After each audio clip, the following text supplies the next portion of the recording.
Jaya Radha Madhava Kunja Bihari Madhava Kunja Bihari Jaya Radha Madhava Kunja Bihari Madhava Kunja Bihari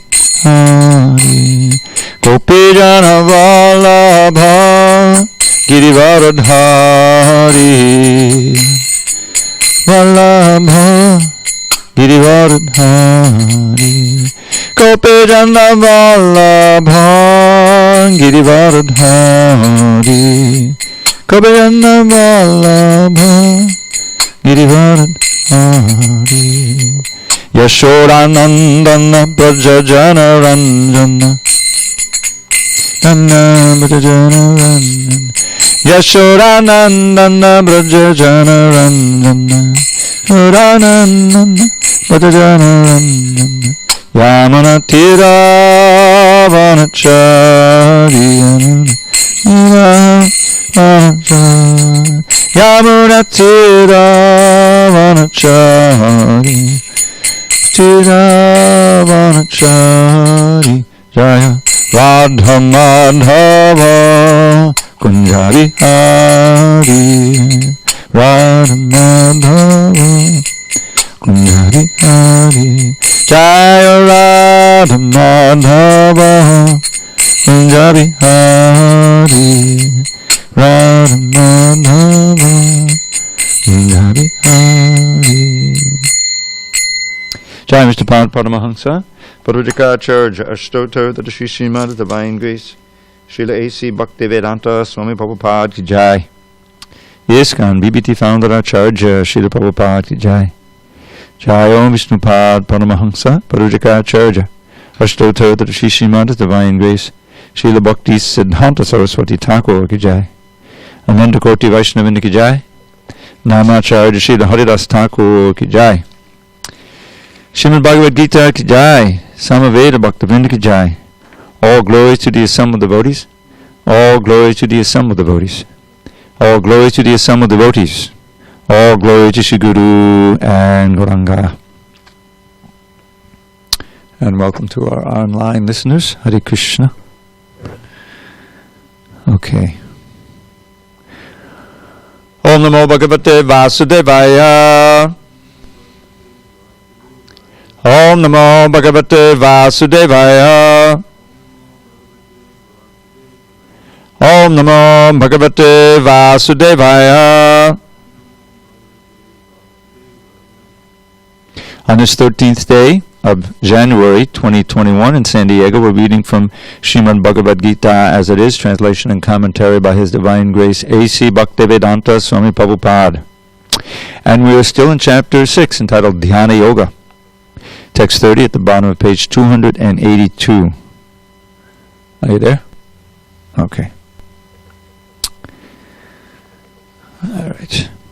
Yo Mam Pashyati Sarvatra. Yo Mam Pashyati Sarvatra. Sarvam Cha Mahi Pashyati. Sarvam Cha Mahi Pashyati. Tasyaham Na Panashyami. Tasyaham Na Panashyami. Sachame Na Panashyati. Sachame Na Panashyati. Yo Mam Pashyati Sarvatra. Sarvam Cha Mahi Pashyati. Tasyaham Na Panashyami. Sachame Na Panashyati. Yo Mam Pashyati Sarvatra. Sarvam Cha Mahi Pashyati. Tasyaham Na Panashyami. Sachame Na Panashyati.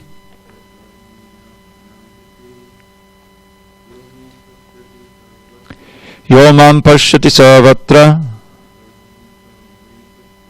Sarvam cha mai pashtati tasyaham na panashyami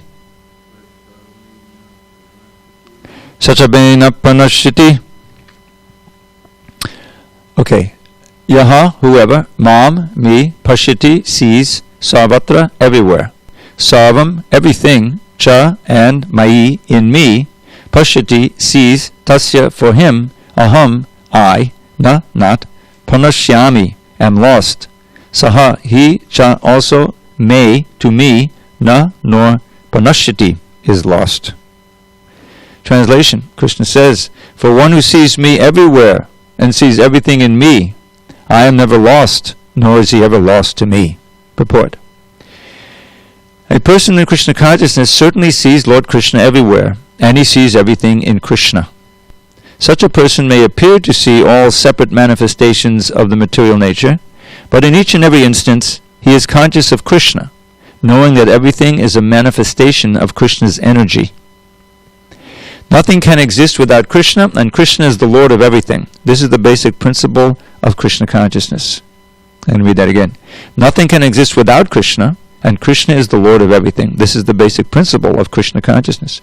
Krishna consciousness is the development of love of Krishna, a position transcendental even to material liberation.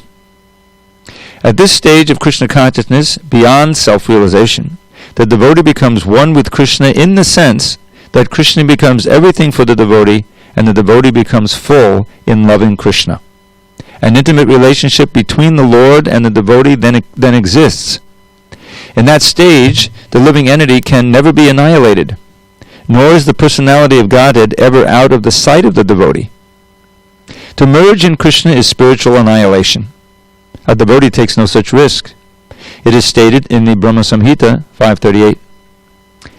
Preman janat chudita bhakti vilochanena santak sadaiva hridayeshu vilokayanti yang shyama sundaramachinda gunaswarupam govindamadi purusham tamaham bhajami.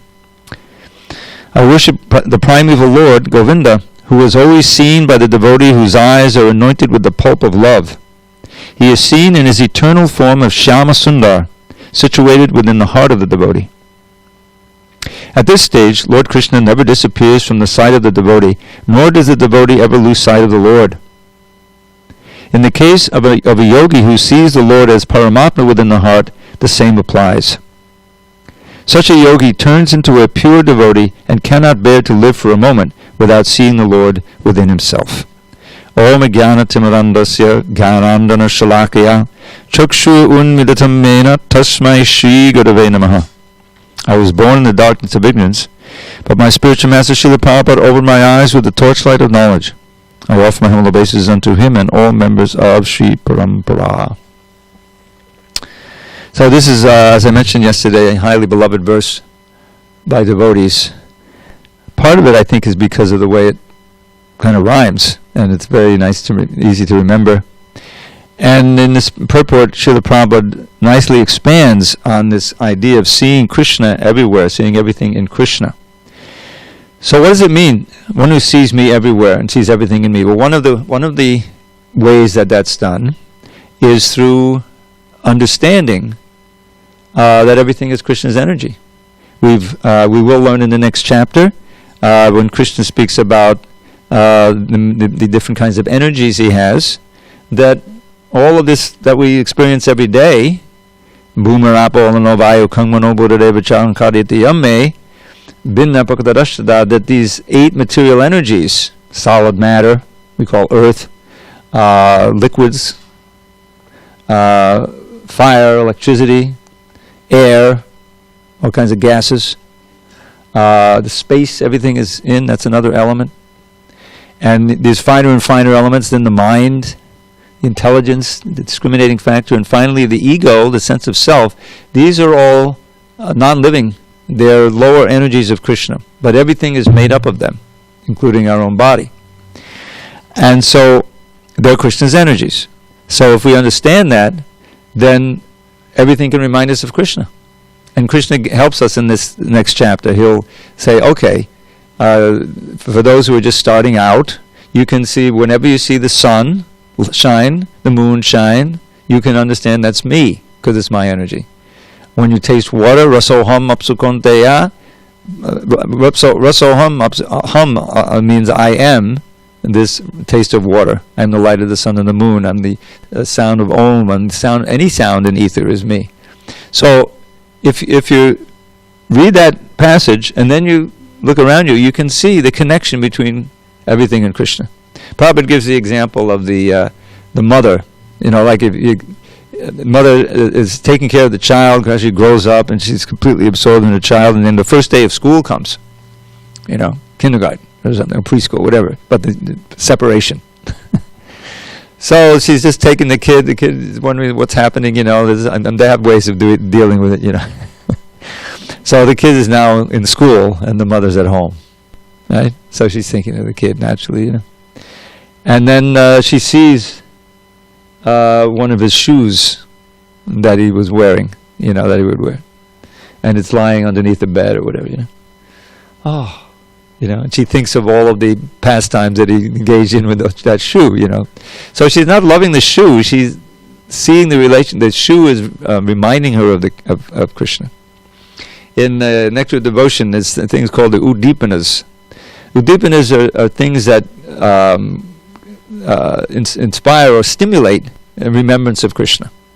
Krishna's flute, the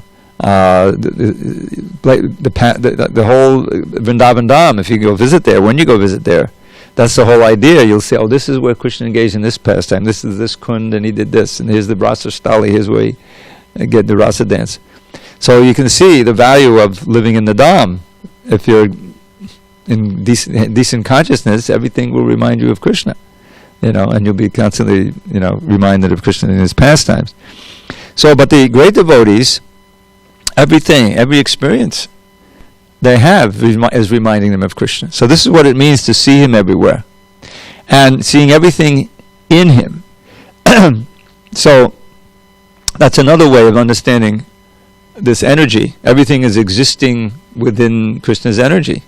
We're sitting in his temple here. It consists of Krishna's energy. We're breathing in the air. That's his energy. So that's the flip side of that same idea. So, but the real thing that happens is that it's the love that you develop that's naturally there and just needs to be awakened. A very important concept. Nityas the Krishna prema sadhya kabonoi shravanadi shuddha chitte kariyayudoi. This is a verse from Lord Chaitanya's teachings to Sanatana Goswami, in which he says the eternal perfection of prema for Krishna, love for Krishna, nitya siddha Krishna prema, sadhya kabonoi is not, in this case the word sadhya means something that you're attaining, it's kind of artificial. You don't have it and then you get it. It's not like that. And then the next line says, shravanadi shuddha chitte, by hearing, etc. Hearing, chanting, remembering, the 9 parts of devotional service, but beginning with hearing and chanting and remembering. Shravanadi shuddha chitte. These processes purify the consciousness, purify the heart. Shuddha is purification. And then karya yodoi.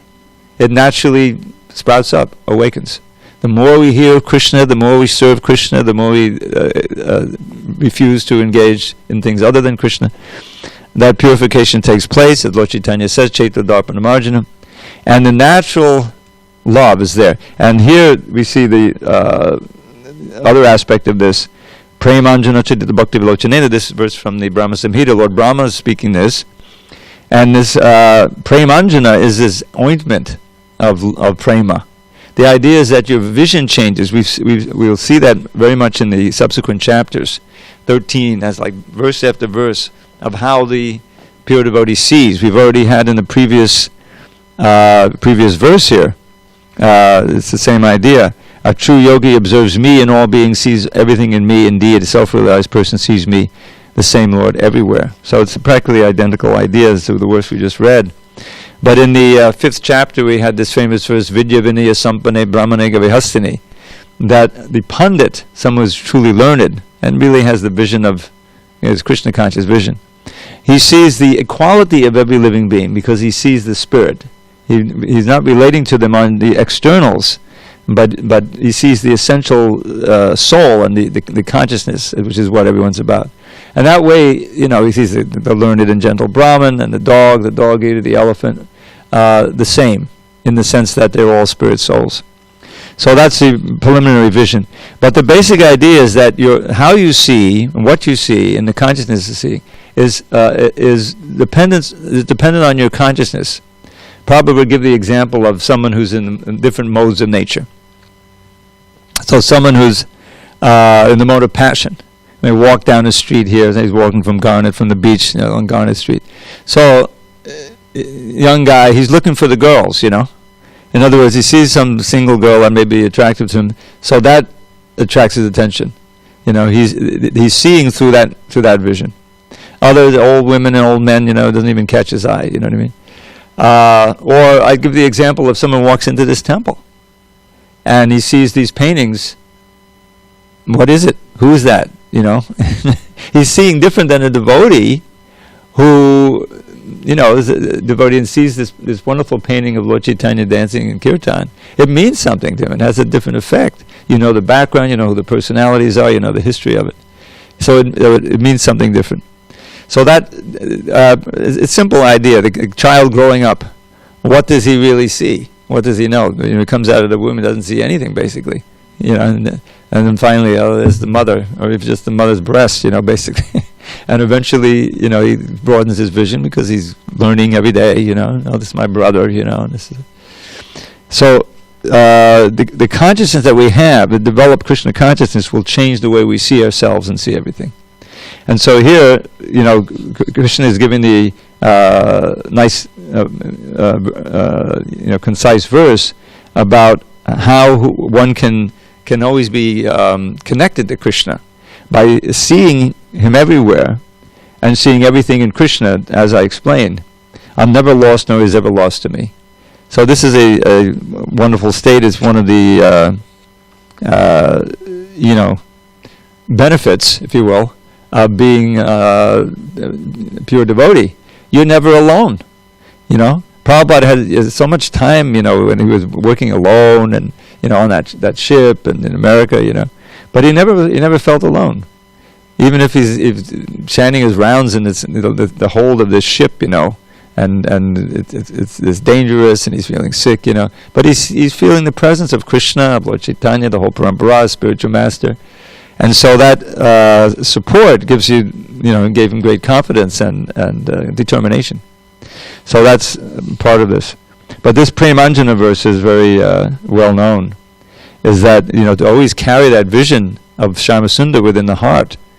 You can imagine how enlivening that would be, to always be able to see Krishna within the heart.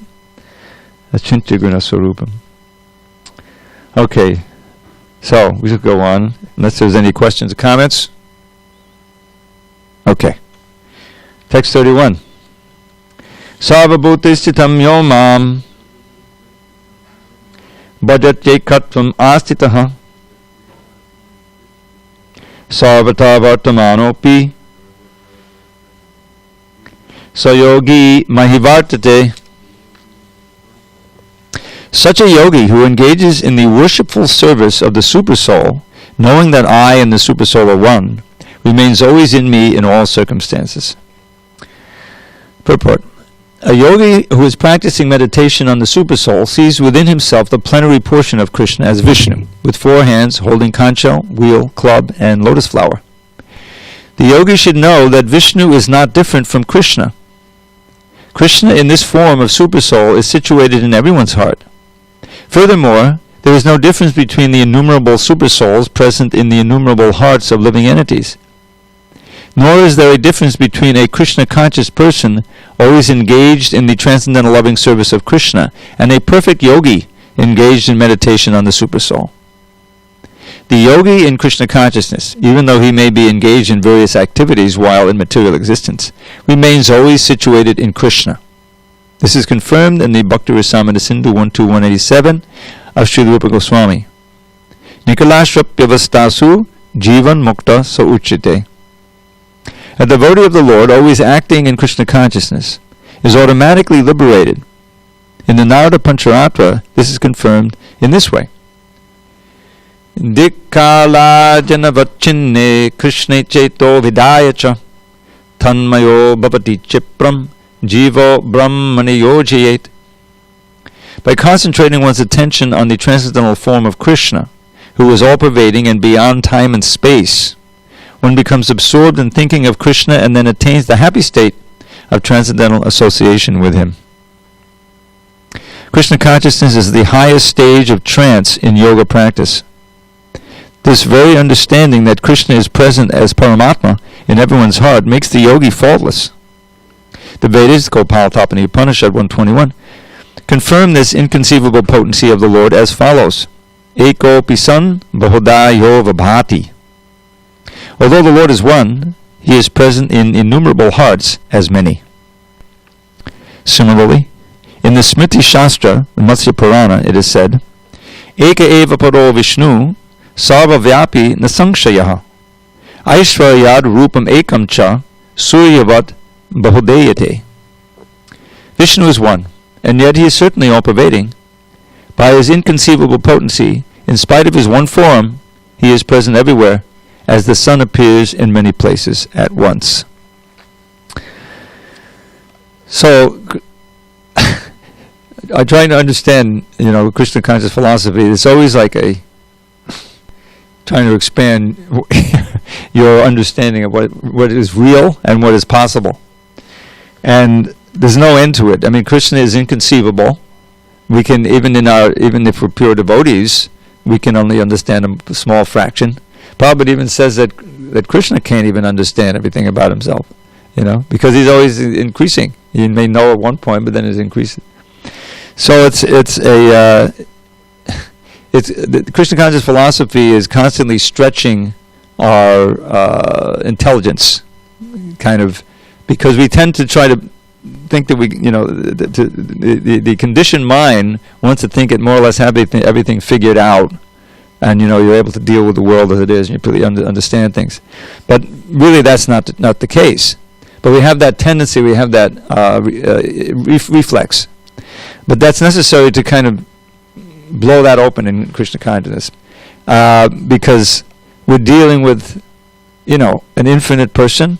I mean, what's really amazing is, when you think about it, and so endearing and important for us, is that despite the fact that there's unlimited living entities, that we can experience, just the creatures that we see, and when you take in all the plants and all the blades of grass, it's unlimited.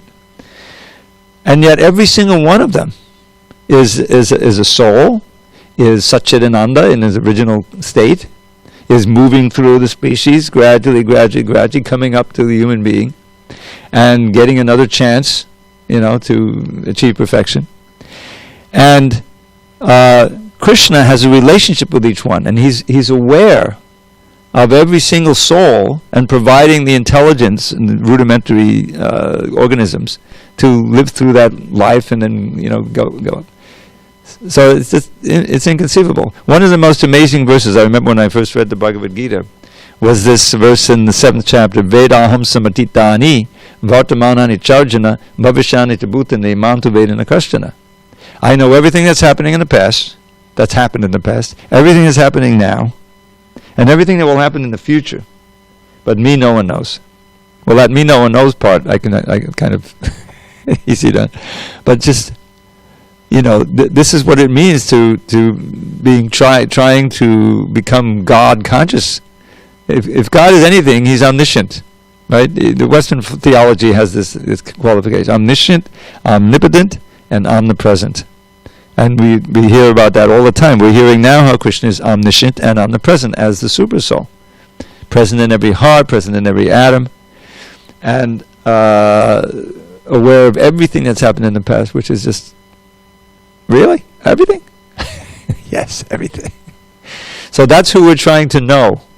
And he wouldn't be infinite and inconceivable if he couldn't be both, inconceivably great in this respect, and at the same time able to deal individually with every one of us. And the rasa, the relationship, we have our special relationship with Krishna, and he's interested in us. So much of the material world is trying to establish some relationships where people recognize your existence and there's some caring that is going on, especially in this age. The family is atomized, kids grow up immediately, they go away, even the nuclear family is very, very limited now. Hardly, there's less and less of it, breaking up after some years. And so, is this just a cold universe that has there's no warmth, there's no love, But actually, that's what this world is about. Because we turned away from the land of love, like Kunta Goloka Vrindavan, where everyone loves Krishna, Krishna loves everyone, and everyone's purely conscious, and come to this cold world, we're hankering for that, and so we try to establish relationships, and a large part of it is that you try these relationships with inanimate things. You get greedy, you want to have this and that, and somehow defend against the dangers of this world.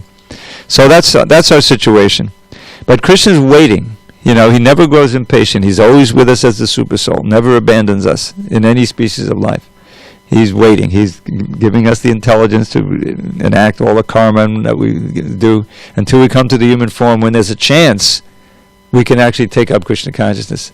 Prabhupada would always quote this verse, Labdva sudurlabamidam bahusambhavante manusham artadama nityamapi adhira turnam nyateta napateda no mritya yavat nikshe saya vishaya kalusarvataksat. It's a call. He says, my dear human being, you've attained this rare human form after many, many births. It's very rare, sudurlabam. In millions of years you come finally to the human form. Many births. And like all forms, it's temporary, but in this form, it can give the ultimate goal of existence, artadam. So one has to be dhira. This is the key. You've heard of this word before. Dhira means sober-minded and reflective on these ultimate questions and how you can achieve the shreya, the ultimate shreya. That's in this verse. Shreya is good fortune. So therefore, if you accept the first two lines, that it's a rare form and that it should be used for what it's intended for, then in the third line he says, Turnam yateta, without wasting time. Because the mind's very flickering. You may hear this one time and hear something else, and off you postpone. You don't have time to postpone. Turnam yateta, immediately strive. There's a striving. There's do's and don'ts. Napateta no mritya yavat. As long as you haven't fallen down and died, as long as you have some control of your consciousness and activities. Strive for what? And use this word anumrityu. Anumrityu means like death is always following you right on your shoulder. Anumrityu means that's the destiny of this form, every form. Nikshaya saya, you should strive for the ultimate good, which comes up again and again in our books. And that ultimate good is, in very relatable terms, the maximization of pleasure way beyond what we can conceive now, and the minimizing of suffering down to zero. That's the ultimate good. Now, in our conditioned state, we think, well, that's just a pipe dream. They can't do that. You got to take the good with the bad. No, that's the first lesson here, is that there is a world where Krishna lives. Krishna doesn't have any pain. He has just pleasure. The only time he feels pain, and this is in the Chaitanya Charitamrita, I'm not making this up, where he also feels compassion. And he's with Haridas Thakur, and he says, how are all these people going to be saved? He's taking the role of a preacher, the Lord Chaitanya. So that he feels, and therefore he makes strategy to come personally or send his book and send his representatives. So we can be those representatives, one of those representatives. Anyway, so he's in Nikshaya says, strive for the ultimate good, and we learn what that ultimate good is, of course, going home back to Godhead. And part of that striving is striving to understand where we are, and that's why these classes are so important. The books are so important to study them. And Krishna is now encouraging Arjuna the benefits. He's given this wonderful description a few verses back where you experience unending happiness through transcendental senses, and you minimize the unhappiness down to nil. That was there, and he's also describing here how he remains always in me. He sees everything in me and me and everything, and so it's all very desirable state. But then Arjun will say, "I don't think I can do it." Krishna. Haribol, you have a question? Yeah, I do. Can I ask? Okay, just let me finish now. We have time. We have some time. Okay. Okay. I'll finish this verse and then we'll go. Okay. Thank you. So he's describing a very wonderful state of consciousness that one can achieve through this Ashtanga yoga, Dhyana yoga. And Prabhupada always keeps it bringing back to Krishna consciousness in the purport. But Arjun is sitting there and he's saying, "Sounds great, but I can't do it. There's no way." So that comes up, and that sets us up for the next chapter, which is really the beginning of the middle 6 chapters. Prabhupada made the point that the middle 6 chapters are the most important. The others support them. And so in the 7th chapter, he'll be speaking much more explicitly about bhakti yoga and practical yoga.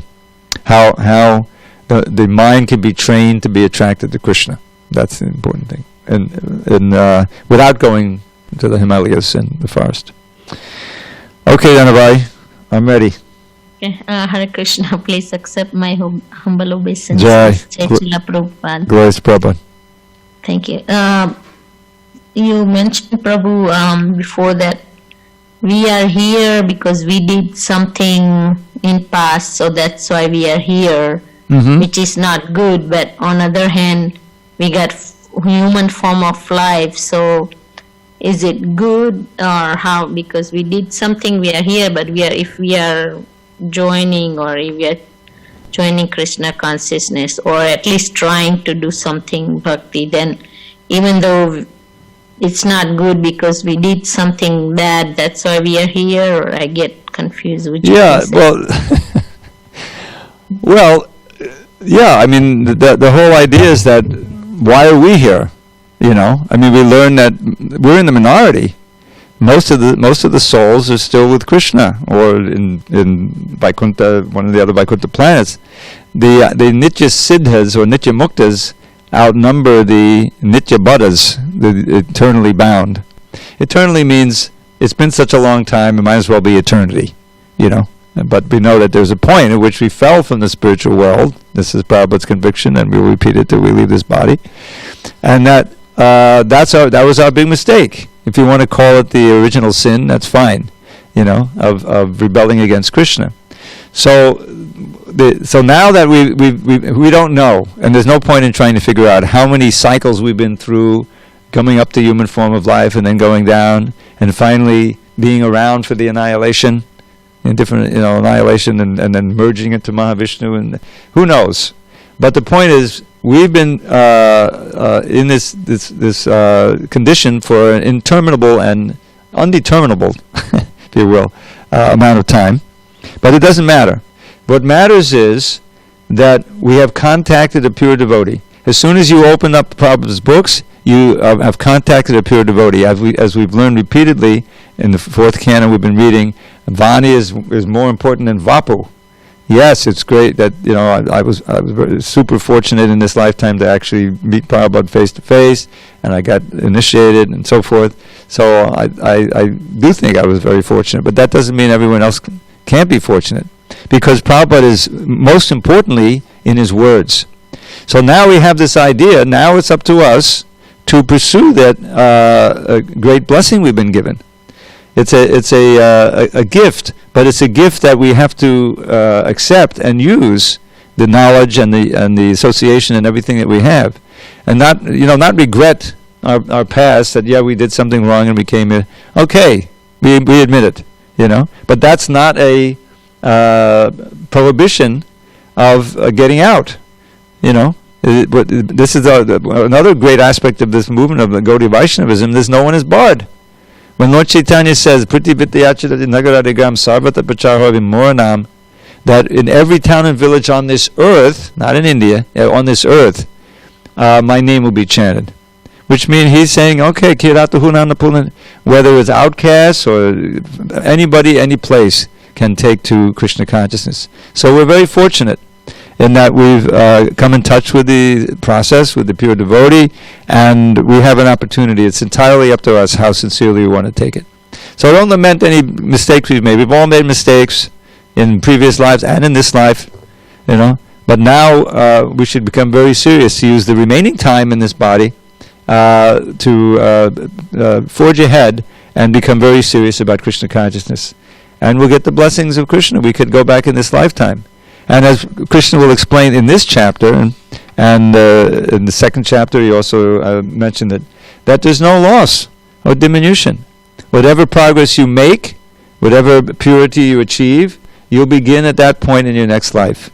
We're going to be human beings in the next life. I personally don't really relish coming back to this world. Maybe there's another world I can come to. This whole bit. But the point is that we have to strive as hard as we can in the time allotted us, and not look back. Look forward to being reunited with Krishna, and that can come before. Prabhupada quotes this verse. Iha yasya hare dase. He quotes one line of it. Famous verse from the Bhakti Samana Sindhu.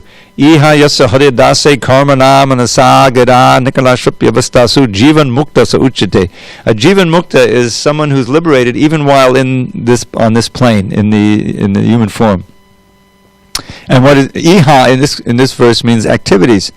All those activities are part of Hare Dase, of serving Hari, Krishna. And he enumerates karmana manasagara, the active senses, the mind, the voice. In other words, all the senses, 10 senses, are linked up with serving the Hrishikesh, the master of the senses. We know it as Jivan Mukta. So that's within our ability to strive for. More and more to really choose to remember Krishna, to serve Krishna, to increase our knowledge in Krishna, to help others become Krishna conscious. This verse, you probably are familiar with this, Dhanabai. It's a famous verse Prabhupada would always quote when he had Indian audiences. Bharata bhumati manasa janma jar janma sata kori kara para upakar. That those who are born in Bharata Varsha have a special responsibility to perfect their lives and to do good to others.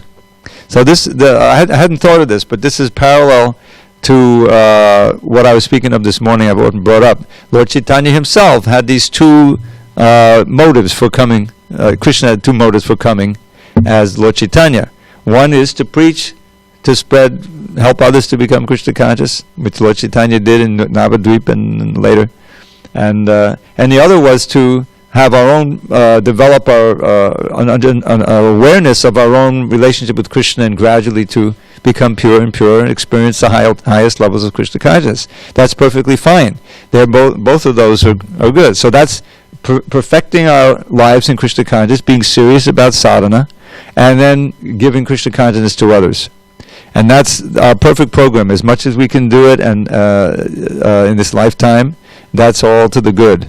And there's no point in worrying about how we got here. As Prabhupada says, it's a crow and towel letter. It says don't waste your time trying to figure out how we came here. We're here. We know the process of getting out, going back to Godhead. So we should follow it. Thank you very much. Okay, I hope I didn't. Yes, Hare Krishna, very nicely explained. Thank you so much. Hare Krishna, Prabhuji. I will. All right, we have a few minutes left. Let's go on to 32. This is another often quoted verse. Atma pamyena sarvatra sarvam pashyati yojana. I'm sorry. Samam pashyati yojana.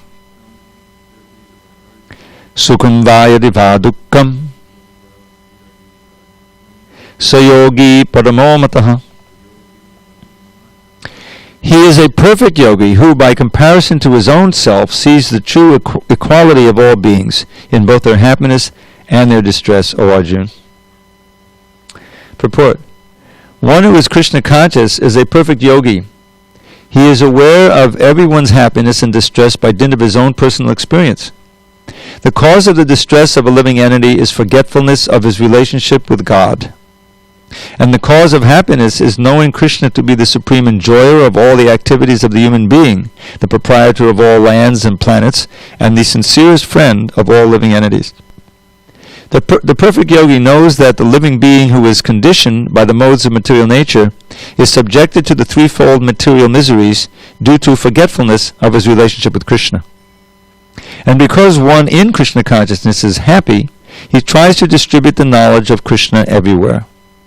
Since the perfect yogi tries to broadcast the importance of becoming Krishna conscious, he is the best philanthropist in the world, and he is the dearest servitor of the Lord. Nacha tasman manusheshu kaschin me priyakuttamaha. Bhagavad Gita 1869. In other words, the devotee of the Lord always looks to the welfare of all living entities, and in this way he is factually the friend of everyone. He is the best yogi because he does not desire perfection in yoga for his personal benefit, but tries for others also. He does not envy his fellow living entities. Here is a contrast between a pure devotee of the Lord and a yogi interested only in his personal elevation. The yogi who has withdrawn to a secluded place in order to meditate perfectly may not be as perfect as a devotee who is trying his best to turn every man toward Krishna consciousness. So this is the kind of the definition of empathy. Empathy means paradukkha dukhi. Have you heard that phrase before? Paradukkha dukhi means that other people's pain causes you pain, and other people's happiness causes you happiness. Whereas just the opposite is Schadenfreude. Have you ever heard of Schadenfreude? It's a German term. It became prominent in the Nazi era. It's basically the definition of sadism. Everyone knows what a sadist is, right? Yeah, he gets pleasure from seeing others suffer, causing others to suffer. So that's demonic. It makes your skin crawl just to think there are people like that. But many people aren't sadists, but they don't really feel the pain of others. In other words, they're not taking pleasure in others' pain, they just don't care, But according to this verse, the mature yogi, bhakti yogi, he's sensitive to others by virtue of his own experience. That's exactly what empathy means. And he strives to relieve the pain and increase the happiness. If you're really experiencing, Krishna's the pleasure of Krishna consciousness, which the pure devotees are, it's just you feel the urgency of sharing that with everyone, because you see everybody is a god brother, everyone as your own father's child who's just forgotten where real happiness is. And you can see even the people who are so-called enjoying, it's just in the modes of nature, and it's going to produce suffering, and it's like you see a child, going and to a bottle of vodka or something, and then wait, that's going to make you suffer. Maybe look attractive, but it's not for you, And so the great devotees, they feel that urgency to preach, as we saw with Bhaktivinoda Thakur and Bhaktisiddhanta and Srila Prabhupada and all the great devotees who are in our line, is that, and ideally, it comes back to Prahlad. Prabhupada is really referencing that here at the end of this purport. Prahlad Maharaj, I think you may remember, I once pulled out two of his prayers, which really encapsulate the mood of the preacher. And so he's saying, as far as he's concerned, he's speaking to Lord Nrsingadev. Tadviya gayana mahamata magna chitta shocheta tova makacheta sa indriyata maya sukhaya badamudbhato vimudhan. So he's saying, na eva udvijay, I'm not at all in anxiety or disturbed. I'm with you. You're across the ocean of Vaitarana. You're in the spiritual world, and I'm always thinking of you, so I'm always feeling, in the spiritual world. And anywhere I am, I can dive into the ocean of nectar just by chanting your glories. So where is there any unhappiness for me, And he proved it.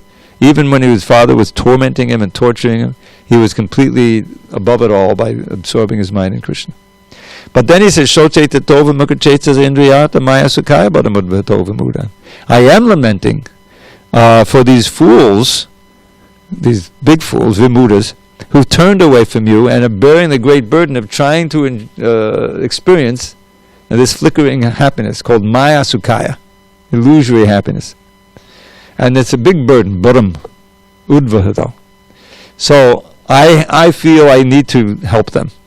And then he gives the example, which is exactly what Prabhupada is talking about here. Prayena Deva Muniyo Swavamukti Kama. For the most part, those who are munis or wise, yogis, so forth, Prayena Deva Muniyo Swavamukti Kama. They're lusty, they're desirous, as Prabhupada would say, of their own mukti. They're not worrying about anyone else. And the next line proves it. It says, Maunam, in silence, they don't speak to anybody.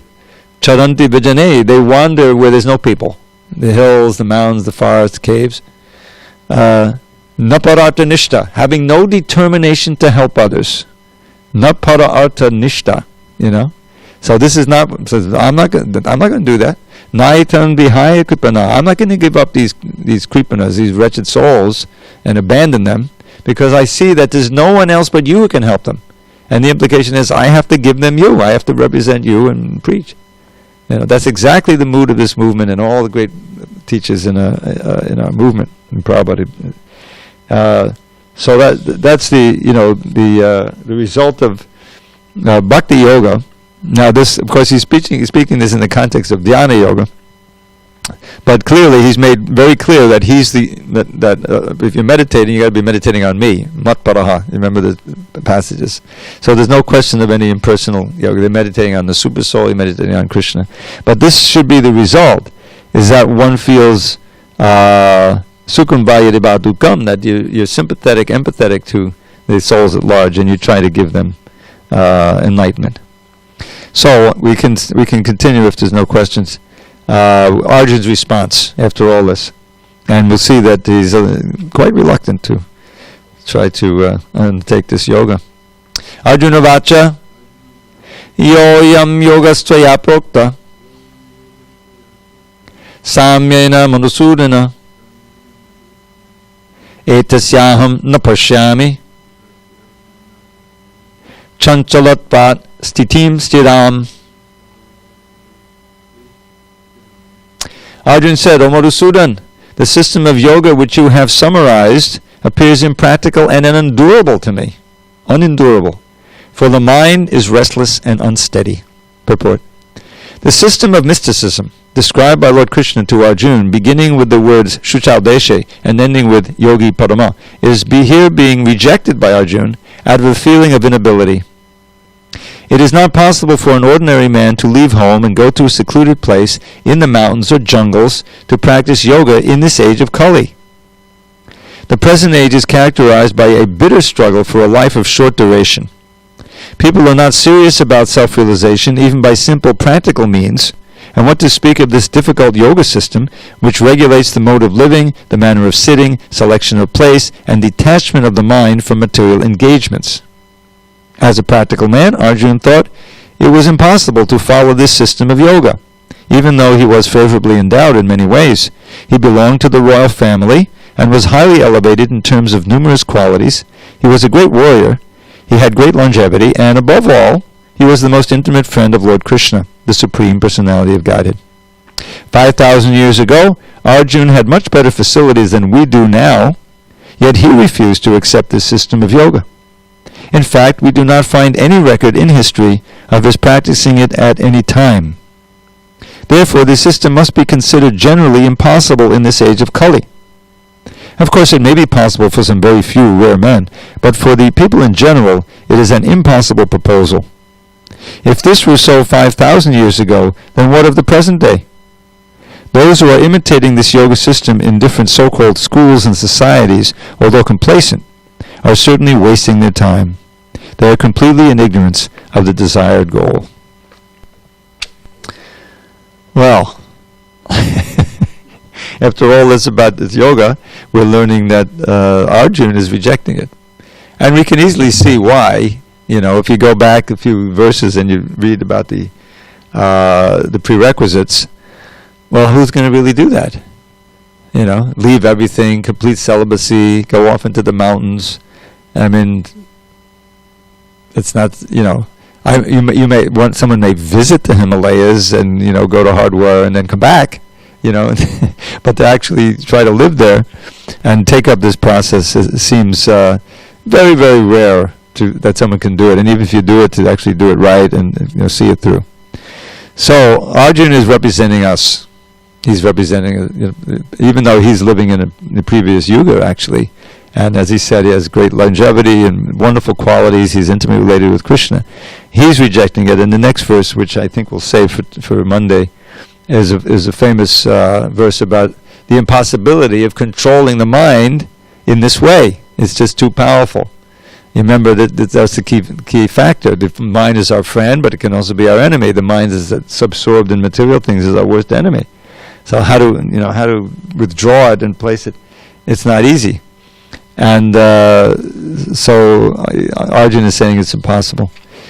And Krishna, he doesn't immediately say, that's all right. He says, no, it's possible by practice, So Arjuna says, okay, but, I don't want to contradict you, but what if I fail?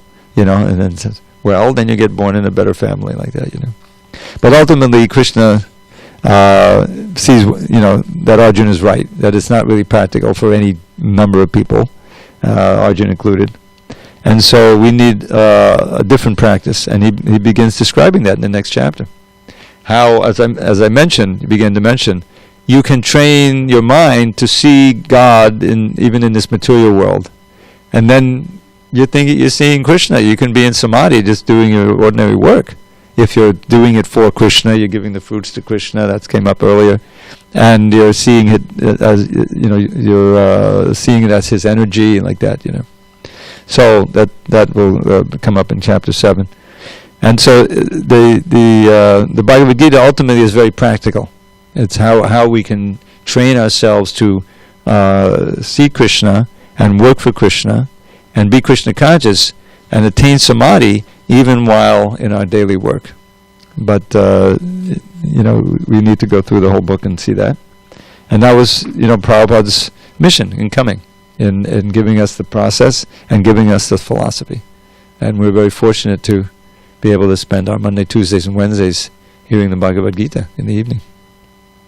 All right, we have a few minutes, so if you'll tolerate me, I'm going to chant one or two verses.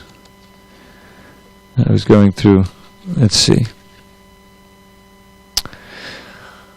Okay, we have 2 minutes or so. A few verses from the. I think if I do it quickly, we can do the Keval Ashtaka. I'll do one or two Sanskrit, but mostly English. It says it's about the holy name, and this was written by an associate of Bhaktivinoda Thakur, who's a great sannyasi actually, Nilakanta Goswami. And he says, Muralam Muralevyopi Mangalevyopi Mangalam Bhavanam Bhavanevyopi Hare Nama Eva Kevalam. Now that line is famous from that line from Viyanavadiya Purana. Hare Nama Eva Kevalam. So of sweet things it's the sweetest you will taste at any time. Of things that bring good fortune it's the perfect paradigm. Of things that purify it purifies most powerfully. The holy name of Shri Hari is surely all that be. From Brahma's realm atop the sky, down to the lowly grass, illusion reigns in Maya Devi's treacherous morass. The truth, the only truth, the name of Shri Hari. The holy name of Shri Hari is surely all that be. He's the Guru, He's the Father, He's the friend most true. And she's the real mother who most kindly teaches you to always chant and hear the holy name of Shri Hari. The holy name of Shri Hari is surely all that be. Remember that our final breath may come at any time, no matter if we're old and sick or in our youthful prime. So young and old alike should chant the name incessantly. The holy name of Shri Hari is surely all that be. Lord Shri Hari forever dwells wherever devotees, whose hearts are fixed on Him and free of all impurities, uplift their voices high and sing His name in ecstasy.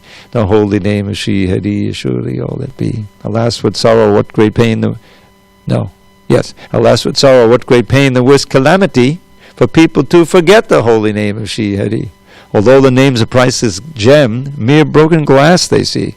The holy name of Shri Hari is surely all that be. Just fill your ears, just fill them with the name of Shri Hari. Just chant the name with all sincerity. To sing the holy name eternally. The holy name of Shri Hari is surely all that be.